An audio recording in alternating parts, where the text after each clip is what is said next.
బయట మీరు స్విగ్గీలోనో జొమాటోలో ఏ food order చేసినా అవన్నీ కూడా వాళ్ళు మైక్రోవేవ్ వేడి చేస్తారు, ప్లాస్టిక్ కంటైనర్ లోనే మనకు పంపించడం జరుగుతుంది. ఆ హీటెడ్ ఫుడ్ ప్లాస్టిక్ కంటైనర్ లోకి వస్తాయి, మైక్రో ప్లాస్టిక్స్ ఫుడ్ ఐటమ్ లోకి వస్తాయి.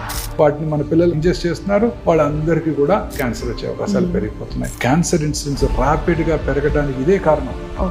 2002లో నేను బసవతారకం క్యాన్సర్ హాస్పిటల్ డైరెక్ట్ గా జాయిన్ అయినప్పుడు ఒక్క ప్రైవేట్ క్యాన్సర్ హాస్పిటల్, 45 మంది క్యాన్సర్ పేషెంట్స్ ఉండేవారు. ఇవాళ 20 ఏళ్ల తర్వాత 45 క్యాన్సర్ హాస్పిటల్స్ ఉన్నాయి 2 తెలుగు రాష్ట్రాల్లో. ఒక్క చోట కూడా బెడ్ ఖాళీ లేదు. లక్షల్లో పెరిగిపోతున్నారు క్యాన్సర్ ఇన్సిడెంట్స్. దీనికి కారణం ఈ food life style changes, food items.